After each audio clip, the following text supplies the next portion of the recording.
Jika Anda ingin tetap selamat di Los Angeles setelah pukul 8 malam, jauhilah jalanan yang gelap gulita.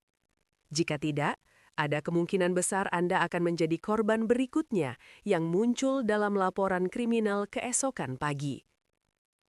Saat matahari terbenam, Los Angeles tak lagi menjadi ibu kota perfilman glamor seperti yang tergambar dalam kartu pos. Beberapa orang melayani hingga 140 pelanggan hanya dalam 3 hari berturut-turut. Angka ini bukan sesuatu yang patut dikagumi, melainkan sebuah peringatan tentang intensitas kerja yang sangat keras dan tidak manusiawi. Sebagian orang menggunakan berbagai cara agar tetap terjajah. Karena bekerja selama 72 jam tanpa henti kerap dianggap hal yang normal. Yang lebih mengerikan lagi, ada anak-anak, mungkin seusia atau bahkan lebih muda dari cucu Anda sendiri, yang mulai terjerumus ke dalam industri malam ini. Saya mulai bekerja ketika berusia 17 tahun. Sekarang saya berusia 28 tahun. Artinya, 11 tahun telah berlalu, 11 tahun hidup dalam kegelapan, berpindah dari satu pengelola ke pengelola lain. Beberapa memberi pakaian dan perlindungan sementara yang lain mengendalikan melalui ancaman, rasa takut, dan kekerasan psikologis. Semua ini terdengar seperti dunia yang benar-benar kacau dan tidak nyata. Namun kenyataannya, ini adalah bagian dari kota ini. Dunia yang hanya beroperasi setelah pukul 20 ketika lampu jalan tak lagi cukup kuat untuk menerangi sisi tergelap dari mereka yang berkeliaran di jalanan. Terdapat kesepakatan tak tertulis di antara kelompok-kelompok perlindungan tersebut.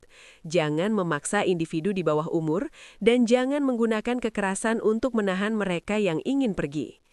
Namun, garis antara sukarela dan tidak punya pilihan seringkali sangat tipis. Terkadang hanya selisih beberapa ratus dolar untuk menutupi kenaikan biaya sewa bulan lalu. Ini bukan sesuatu yang ingin saya lakukan selamanya.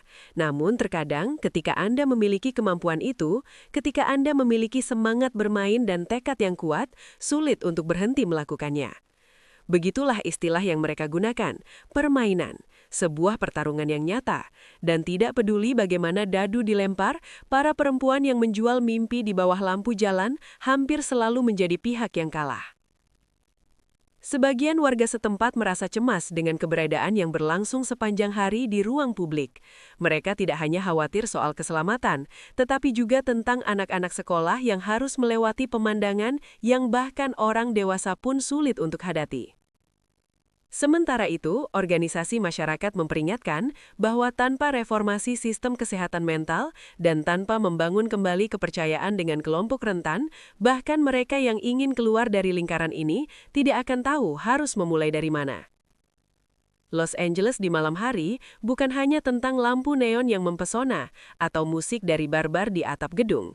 Kota ini juga menjadi tempat di mana orang-orang berdiri sendirian dalam kegelapan, menunggu panggilan, menimbang pilihan, atau sekedar menunggu waktu yang tepat untuk mengakhiri giliran kerja mereka.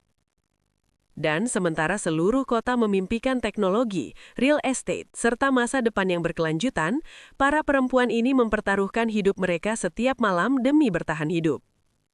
Jadi, apa sebenarnya yang mendefinisikan sebuah kota yang beradab? Apakah itu pembangunan yang terus berlangsung, ataukah kemampuan setiap orang untuk hidup tanpa harus mengorbankan martabatnya sendiri? Percaya atau tidak, kemanapun Anda berkendara di Los Angeles, dari pusat kota hingga Venice Beach, dari distrik keuangan hingga kawasan perumahan yang tenang, cepat atau lambat Anda akan melihat seorang tunanumas duduk di pinggir jalan. Bukan dalam imajinasi Anda, melainkan dalam kehidupan nyata. Mereka berada di dalam lift, di bawah jembatan, di dalam mobil tua, dimanapun mereka bisa beristirahat pada malam hari. Dahulu, kondisi ini terbatas pada area-area tertentu. Namun kini, hampir kemanapun Anda pergi di kota ini, Anda akan melihat seseorang yang mengalami tunawisma secara nyata. Kehadiran itu tidak lagi terkonsentrasi di Skid Row. Ia telah menyusup ke setiap sudut kota. Dan yang paling menakutkan bagi banyak orang bukanlah pemandangannya, melainkan kesadaran akan rapuhnya kehidupan yang pernah kita anggap stabil. Karena mereka juga memahami satu kenyataan pahit. Kita semua hanya berjarak satu gaji dari menjadi tunawisma. Dari balik bayangan tenda darurat yang terbuat dari terpal, besi tua, dan kardus, tampak lampu-lampu berkelap-kelip apartemen mewah dengan harga rata-rata yang telah melampaui $800.000. Kontras ini bukan sekedar pemandangan visual, ia adalah simbol krisis sosial yang perlahan mengikis nilai-nilai paling mendasar di Los Angeles. Meskipun produk domestik bruto meningkat dan tingkat pengangguran menurun, kelompok terkaya tetap menguasai sebagian besar pendapatan global, sementara sisanya hanya menerima remah-remah.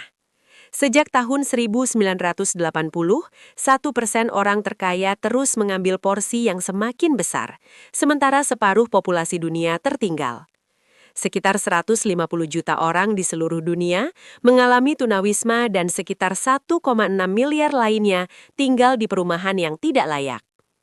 Angka-angka ini bukan lagi sekedar peringatan, namun kenyataannya penyebabnya sederhana dan kejam. Harga sewa terus naik, sementara pendapatan tidak. Untuk menyewa apartemen rata-rata di Amerika Serikat, seseorang perlu memperoleh setidaknya $16,35 per jam, 2 kali lipat upah minimum federal. Bagi mereka yang bekerja di sektor jasa, transportasi, atau konstruksi, ambang ini hampir mustahil dicapai. Dan ketika penghasilan tidak cukup untuk memiliki rumah, tenda darurat menjadi pilihan terakhir. Tidak ada seorang pun yang dilahirkan untuk hidup di dalam tenda. Namun banyak orang terpaksa memilih cara hidup itu karena mereka tidak memiliki alternatif lain. Lalu bagaimana dengan solusinya? Di Finlandia dan Denmark, pendekatan yang diambil adalah menyediakan perumahan terlebih dahulu, lalu secara bertahap menangani masalah lain seperti kejahatan, kesehatan mental, dan pengangguran. Perumahan diprioritaskan karena menjadi fondasi dari segalanya. Hasilnya, tingkat tunawisma di kedua negara tersebut menurun, bahkan ketika angka tunawisma meningkat di berbagai wilayah Eropa. Di Amerika Serikat, kita justru mengambil jalan sebaliknya. Alih-alih berinvestasi dalam perumahan berkelanjutan, dana lebih banyak dialokasikan untuk polisi, pengadilan, dan operasi pembersihan sementara, sekedar untuk mengusir para tunawisma agar tidak terlihat. Namun apakah itu benar-benar solusi yang optimal? Biaya hidup tidak pernah benar-benar sebanding dengan biaya perumahan, dan ketimpangan inilah yang terus mendorong krisis tunawisma. Ini adalah masalah nasional yang belum ditangani secara serius. Sebuah statistik menunjukkan bahwa biaya memproses seorang tunawisma melalui sistem peradilan kriminal lebih tinggi dibandingkan dengan menyediakan tempat tinggal tetap bagi mereka. Namun hal ini tidak menghentikan kampanye penggusuran sementara, seperti yang terjadi di tepi Sungai Santa Ana, di mana lebih dari 1.000 orang dipaksa pergi, sementara hanya beberapa lusin tempat tidur sementara yang disediakan. Akibatnya, mereka kehilangan tempat berlindung tanpa pengganti yang layak. Mungkin sudah saatnya kita berhenti memandang Los Angeles sebagai pengecualian, dan mulai melihatnya sebagai cermin bagi seluruh negeri. Tunawisma bukan lagi masalah kota tertentu, ia telah menyebar ke setiap komunitas. Dan jika sebuah peradaban yang begitu modern dan kaya membiarkan warganya membangun rumah dari sampah dan tinggal di tenda, maka masyarakat seperti apa yang sebenarnya ingin kita bangun? Jika Anda pernah menginjakkan kaki Anda di pusat kota Los Angeles, mungkin sulit membayangkan bahwa tepat di jantung kota, di antara gedung-gedung pencakar langit yang terus bersinar setiap malam, terdapat sebuah wilayah bernama Skid Row. Ini bukan sekedar permukiman kumuh kecil atau sudut jalan sementara. Skid Row adalah pusat krisis tunawisma terberat di Amerika Serikat, tempat ribuan orang hidup berdesakan di antara sampah, limbah medis berbahaya, dan harapan yang telah lama memudar. Di lebih dari 50 blok kota, Skid Row telah berkembang menjadi ekosistem tenda raksasa tanpa listrik, air bersih, maupun sanitasi. Kondisi yang pernah digambarkan oleh Perserikatan Bangsa-Bangsa sebagai sesuatu yang mengejutkan. Ini bukan lagi masalah lokal, melainkan luka terbuka di jantung salah satu kota terkaya di Amerika. Namun yang membuat Skid Row semakin menyakitkan bukan hanya pemandangan ribuan tenda, melainkan kondisi kehidupan di baliknya. Hanya terdapat 9 toilet umum untuk melayani sekitar 2.000 orang. Banyak di antaranya kekurangan kertas toilet dan sabun, bahkan seringkali dirusak. Jalanan dipenuhi sampah, kotoran manusia, serta perlengkapan medis berbahaya, menjadikannya tempat ideal untuk penyebaran penyakit menular. Faktanya, wabah hepatitis A yang bermula di San Diego sempat menyebar hingga ke Los Angeles dan berasal dari perkemahan-perkemahan serupa. Buruk lagi, Skid Row menjadi tempat berkumpulnya penderitaan yang terakumulasi. Lebih dari 50% tunawisma di wilayah ini pernah terjerat sistem peradilan kriminal, dan sekitar 25% hidup dengan penyakit mental yang tidak tertangani. Mereka tidak memiliki akses memadai terhadap pelayanan kesehatan maupun tempat yang aman untuk memulihkan diri. Rata-rata angka harapan hidup di Skid Row adalah 48 tahun, hampir 30 tahun lebih rendah dibandingkan rata-rata nasional. Di pertengahan abad ke-21, di negara dengan PDB terbesar di dunia, masih ada wilayah tempat orang-orang mati lebih cepat hanya karena mereka tidak memiliki rumah dan tidak memiliki suara. Siklus kemiskinan, tunawisma, dan kriminalisasi ini terus berulang.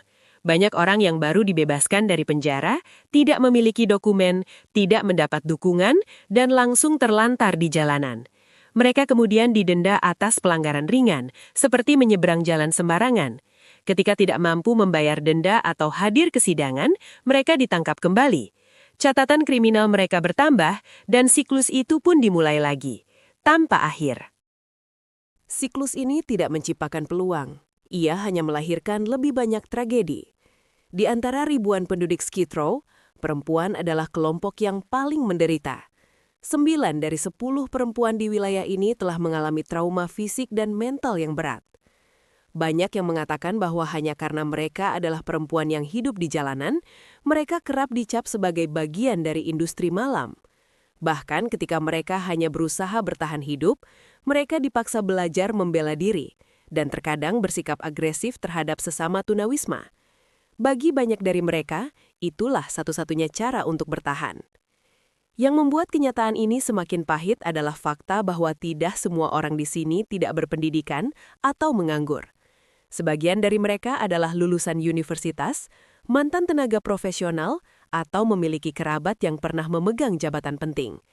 Namun ketika harga sewa di Los Angeles meningkat sekitar 28% dalam 15 tahun terakhir, sementara pendapatan rata-rata justru menurun sekitar 8%, kehilangan pekerjaan atau jatuh sakit saja sudah cukup untuk mendorong seseorang ke jalanan tanpa jaring pengaman apapun. Kota ini sebenarnya tidak kekurangan uang. Beberapa tahun lalu, sebuah proyek senilai 1,2 miliar dolar disetujui dengan target membangun 10.000 unit perumahan terjangkau dalam 10 tahun.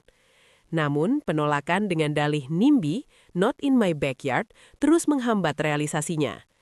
Sementara itu, anggaran untuk pengerahan polisi guna membersihkan kam-kam tunawisma justru terus meningkat, meskipun berbagai studi menunjukkan bahwa biayanya jauh lebih besar dibandingkan investasi dalam perumahan jangka panjang.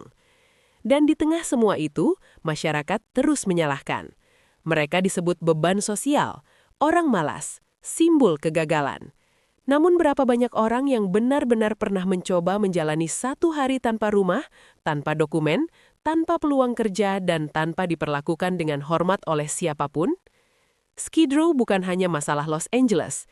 Ia adalah simbol dari sistem kemanusiaan yang perlahan runtuh. Ketika sebuah masyarakat mengukur keberhasilan semata-mata dari angka pertumbuhan ekonomi sambil mengabaikan mereka yang hidup di jalanan, maka angka-angka itu sendiri kehilangan maknanya. Saat malam tiba di Los Angeles, cahaya lampu jalan tidak lagi cukup untuk mengusir rasa mencekam yang merayap ke setiap gang sempit. Ada kawasan-kawasan tertentu di mana penduduk saling memperingatkan, setelah jam 9 malam, jangan pergi ke sana. Bukan karena ketakutan berlebihan, melainkan karena mereka tahu bahwa jika sesuatu terjadi, tidak akan ada yang datang untuk menolong. Banyak warga Los Angeles kini berhenti menelpon 911, bukan karena mereka tidak membutuhkan bantuan, melainkan karena mereka tidak lagi percaya bahwa bantuan akan datang. Beberapa wilayah kota, terutama di sekitar perkemahan tenda yang padat, telah jatuh ke dalam kondisi yang oleh banyak orang disebut sebagai zona abu-abu, wilayah di mana kehadiran hukum memudar dan aturan sosial menjadi rapuh. Warga setempat bahkan mengatakan bahwa petugas kesehatan maupun polisi kerap menyarankan mereka untuk tidak melintasi jalan-jalan tertentu setelah jam tertentu. Ini bukan lagi sekadar peringatan. Ini adalah tanda bahwa sistem secara diam-diam telah mundur dari wilayah-wilayah yang dulu masih dijangkau. Dan di tengah semua itu, setiap malam, di ruang hampa itu, apapun bisa terjadi. Jeritan di kegelapan perlahan berubah menjadi suara yang terasa biasa. Tak ada yang bertanya, tak ada yang menyelidiki. Pencurian kecil, ancaman, dan pelecehan terjadi di balik terpal, tenda, dan bayangan orang-orang yang melintas, seperti hantu di kota yang terus bergerak namun tak lagi benar-benar melihat. Kemudian, orang-orang yang tinggal di sini belajar hidup dalam ketidakberdayaan. Mereka belajar untuk tetap diam ketika perlu dan dengan tenang berpaling dari hal-hal yang berada di luar kendali mereka. Namun pertanyaannya tetap sama. Mengapa semua ini bisa terjadi? Apakah karena tingkat kejahatan yang meningkat seiring pertumbuhan populasi? Atau karena anggaran yang terus dipangkas? Sebagian benar. Namun penyebab yang lebih dalam adalah runtuhnya sebuah sistem secara perlahan. Sistem yang dahulu dibangun untuk melindungi mereka yang paling rentan. Selama bertahun-tahun, alih-alih berinvestasi dalam solusi jangka panjang seperti perumahan sosial, layanan kesehatan mental berbasis komunitas, dan program intervensi dini, kita justru memilih pendekatan pemadam kebakaran. Membersihkan perkemahan tenda, meningkatkan patroli jangka pendek, memasang penghalang sementara, lalu mengulang siklus yang sama. Padahal seperti yang diketahui semua orang di Los Angeles, Anda tidak bisa menyembunyikan badai dengan payung yang sudah robek. Kejahatan, ketidakadilan, dan keheningan bukan muncul karena kota ini kekurangan uang atau kecerdasan. Semua itu tumbuh karena kita terlalu terbiasa menambal retakan dengan ketidakpedulian, alih-alih membangun kembali fondasi dengan keberanian. Lalu jika ada tempat-tempat di mana bahkan sistem pun telah menyerah, siapa yang akan pertama kali mengulurkan tangan? Berapa banyak lagi orang yang harus terjatuh ke dalam kegelapan sebelum cahaya dinyalakan kembali?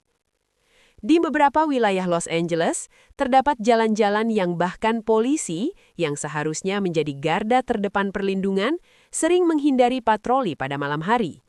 Bukan karena mereka lalai, melainkan karena sistem itu sendiri kewalahan, rapuh, dan terkadang tidak berdaya. Ketika malam tiba, ada tempat-tempat yang tak lagi menjadi bagian dari kota gemerlap. Inilah zona bawah tanah yang tak terucap. Wilayah-wilayah di mana panggilan darurat sering diprioritaskan lebih rendah, di mana lampu jalan telah lama rusak tanpa pernah diperbaiki, dan di mana jeritan perlahan memudar karena tak ada yang merespons. Seorang warga di South Central pernah menggambarkan situasi setelah pukul 8 malam dengan sederhana. Kamu hanya punya dirimu sendiri. Jika sesuatu terjadi, sebaiknya kamu menanganinya sendiri karena polisi mungkin tidak datang tepat waktu atau mungkin tidak datang sama sekali. Di kawasan seperti Skid Row, Westlake, atau bagian-bagian gelap Venice Boulevard, insiden pada malam hari kerap tidak segera ditanggapi. Sebagian karena keterbatasan sumber daya, dan sebagian lagi karena mereka yang berada di lapangan juga harus mempertimbangkan keselamatan mereka sendiri. Tidak sedikit laporan internal yang mengungkapkan bahwa selama shift malam, terdapat area-area tertentu yang dihindari, kecuali dalam keadaan darurat yang benar-benar mendesak. Namun tanpa disadari, kondisi ini menciptakan kekosongan kekuasaan. Ruang di mana hukum perlahan digantikan oleh kontrol terselubung dan pihak yang paling rentan kehilangan perlindungan sepenuhnya. Seorang pengantar barang yang bekerja pada malam hari bercerita bahwa ia selalu menyimpan rantai dan sen terbesar di dalam mobilnya, bukan untuk mengintimidasi siapapun, melainkan sebagai bentuk kewaspadaan di tempat-tempat yang tak lagi dijaga oleh siapapun. Masalahnya di sini bukan tentang mencari kambing hitam. Pertanyaannya jauh lebih besar. Jika seluruh sistem perlindungan telah ditarik mundur, lalu siapa yang tersisa untuk melindungi rakyat? Jika ada tempat-tempat di mana cahaya hukum tak lagi bersinar, apakah kita masih berani menyebutnya sebuah kota?